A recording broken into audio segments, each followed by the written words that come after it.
नमस्कार विद्यार्थी मित्रांनो, मराठी जी के या आपल्या यूट्यूब चॅनलवरती सर्वांचे स्वागत आहे। तर पहा, आजच्या व्हिडिओमध्ये आपण मुंबई उच्च न्यायालय भरती 2026 करिता शिपाई हमाल लिपिक या पदांकरिता आज आपण काही महत्त्वपूर्ण प्रश्न पाहणार आहोत। हे प्रश्न पहा तुम्हाला परीक्षेच्या दृष्टिकोनातून महत्त्वपूर्ण ठरणारे आहेत। तरी तुम्ही चॅनलवर जर नवीन असाल तर चॅनलला सबस्क्राईब करून ठेवा, कारण तुम्हाला असेच महत्त्वपूर्ण व्हिडिओ नक्कीच बघावयास मिळतील। चला तर मग व्हिडिओला सुरुवात करूया। तर पहा, प्रश्न क्रमांक पहिला, मुंबई उच्च न्यायालयाची स्थापना ही कोणाच्या कारकिर्दीत झालेली आहे? विद्यार्थी मित्रांनो, प्रश्नाचं जर उत्तर येत असेल तर कमेंट बॉक्समध्ये देण्याचा प्रयत्न करीत राहा।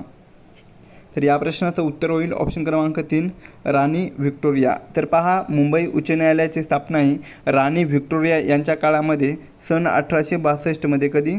सन 1862 झालेली होती, जे की इंडियन हाय कोर्ट ॲक्ट 1861 अन्वये याची स्थापनाही झालेली आहे। तर मुंबई उच्च न्यायालय हे पहा भारतातील सर्वात जुन्या उच्च न्यायालयापैकी एक आहे।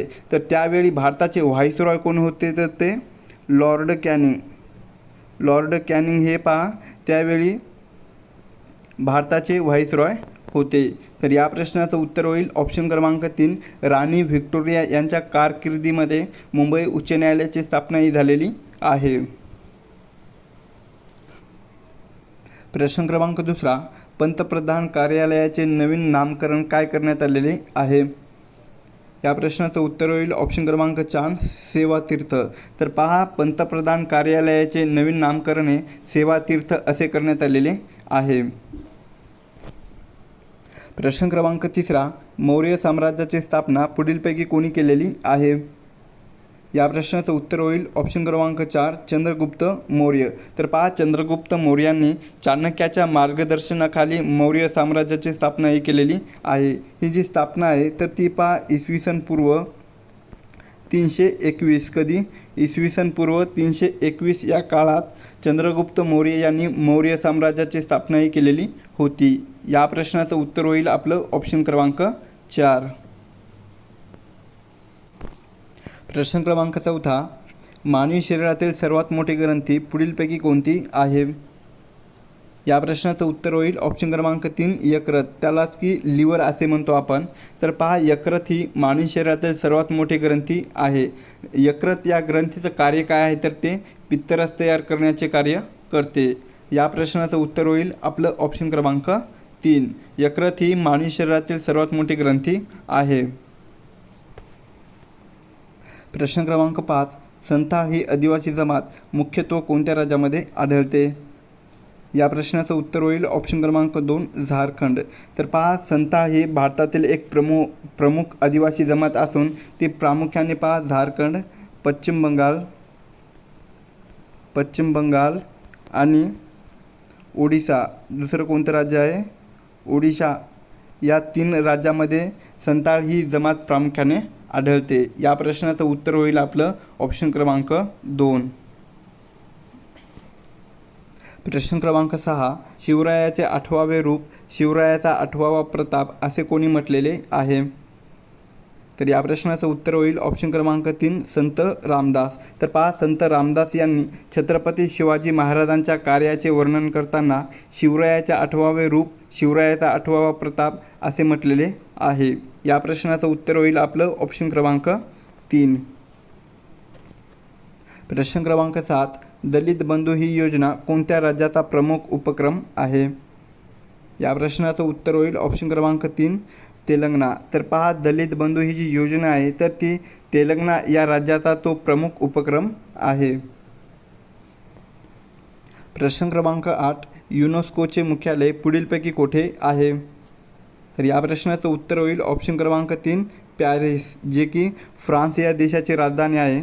तर पॅरिस या ठिकाणी युनेस्कोचे मुख्यालय आहे। तर युनेस्कोची स्थापना केव्हा करण्यात आलेली होती? तर ती सन 1945 कधी?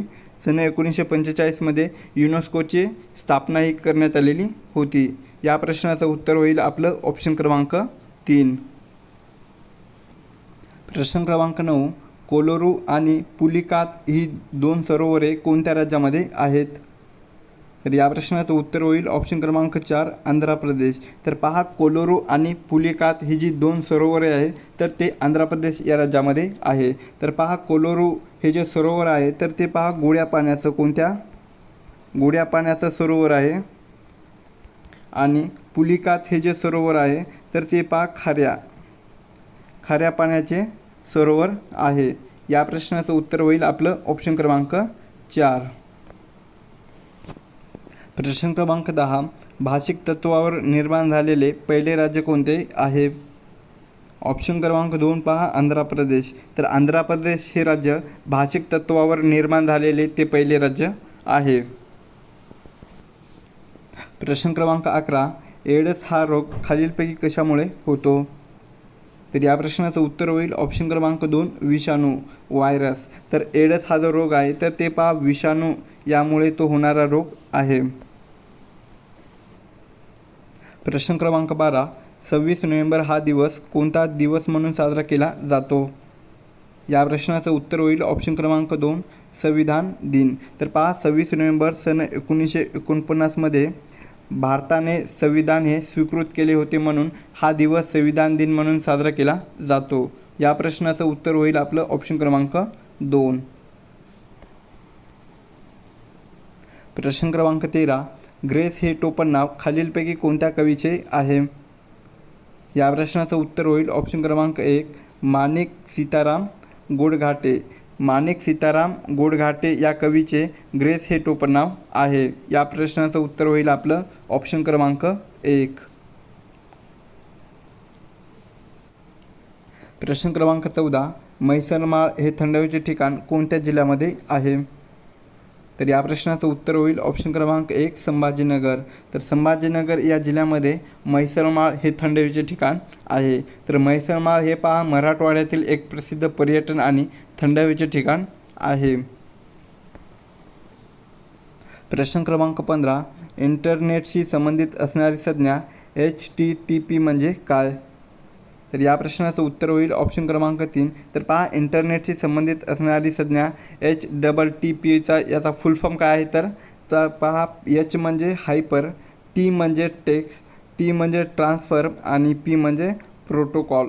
हायपर टेक्स्ट ट्रान्सफर प्रोटोकॉल ह्या HTTPचा फुल फॉर्म आहे.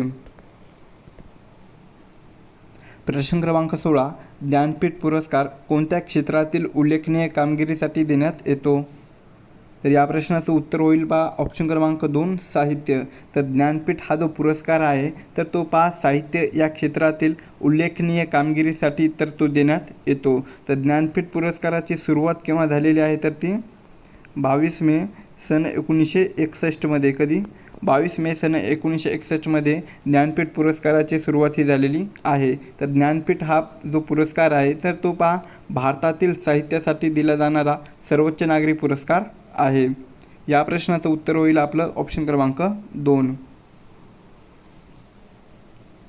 प्रश्न क्रमांक 17 नीरज चोप्रा हा खेळाडू कोणत्या क्रीडा प्रकाराशी संबंधित आहे? तर या प्रश्नाचं उत्तर होईल ऑप्शन क्रमांक 2 भालाफेक. तर पहा नीरज चोप्रा हा जो खेळाडू आहे तर तो भालाफेक या क्रीडा प्रकाराशी तो संबंधित आहे.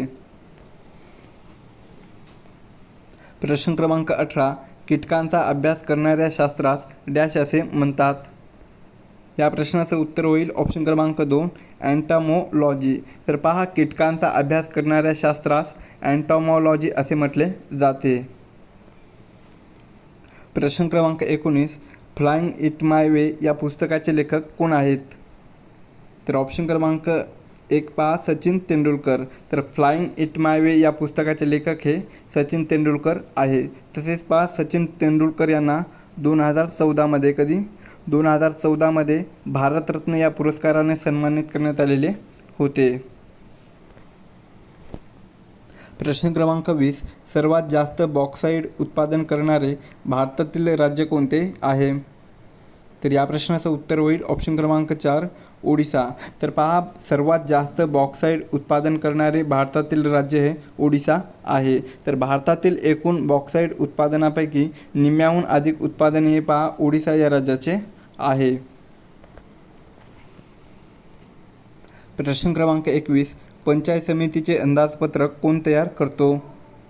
या प्रश्नाचं उत्तर होईल ऑप्शन क्रमांक 1 गट विकास अधिकारी. तर पहा, पंचायत समितीचा प्रशासकीय प्रमुख म्हणून गट विकास अधिकारी हा अंदाजपत्रक तयार करण्याची जबाबदारी पार पाडतो. या प्रश्नाचं उत्तर होईल आपलं ऑप्शन क्रमांक 1. प्रश्न क्रमांक 22 कोणत्या जीवनसत्वाच्या अभावामुळे रात आंधळेपणा येतो? तर या प्रश्नाचं उत्तर होईल ऑप्शन क्रमांक 1 जीवनसत्व म्हणजेच व्हिटॅमिन ए. तर जीवनसत्व या जीवनसत्वाच्या अभावामुळे रात आंधळेपणा हा आजार होतो. प्रश्न क्रमांक 23 पारस औष्णिक विद्युत प्रकल्प पुढीलपैकी कोणत्या जिल्ह्यामध्ये आहे? तर ऑप्शन क्रमांक 3 पहा अकोला. तर अकोला या जिल्ह्यामध्ये पारस हा औष्णिक विद्युत प्रकल्प आहे. प्रश्न क्रमांक 24 खालीलपैकी कोणत्या समाजसुधारकाने संसदी नियमाचा प्रचार आणि प्रसार केलेला आहे? या प्रश्नाचं उत्तर होईल ऑप्शन क्रमांक 2 रधो कर्वी म्हणजेच रघुनाथ धोंडो कर्वी. रघुनाथ धोंडो कर्वी या समाजसुधारकाने पहा संसदी नियमाचा प्रचार आणि प्रसार केलेला आहे. प्रश्न क्रमांक 25 हाडाच्या निकोप वाढीसाठी कोणत्या जीवनसत्वाची आवश्यकता असते? तर या प्रश्नाचं उत्तर होईल ऑप्शन क्रमांक 4 जीवनसत्व ड. तर पहा जीवनसत्व ड हे जे जीवनसत्व आहे तर ते पहा शरीरातील कॅल्शियम शोषण्यास मदत करते, जे हाडांच्या मजबूतीसाठी अत्यंत आवश्यक असते. या प्रश्नाचं उत्तर होईल आपलं ऑप्शन क्रमांक 4 हाडाच्या निकोप वाढीसाठी ड या जीवनसत्वाची आवश्यकता असते. प्रश्न क्रमांक 26 खालीलपैकी कोणी इंग्रजाविरुद्ध कुका चळवळ उभारलेली होती? तर ऑप्शन क्रमांक 3 पहा गुरु रामसिंग. तर गुरु रामसिंग यांनी इंग्रजाविरुद्ध कुका ही चळवळ उभारलेली होती. प्रश्न क्रमांक 27 इंद्रधनुष्यातील सप्तरंग एकत्र आल्यास डॅश रंगाचा प्रकाश मिळतो? तर या प्रश्नाचं उत्तर होईल ऑप्शन क्रमांक 2 पांढरा. तर पहा इंद्रधनुष्यातील सप्तरंग एकत्र आल्यास पांढरा या रंगाचा प्रकाश मिळतो.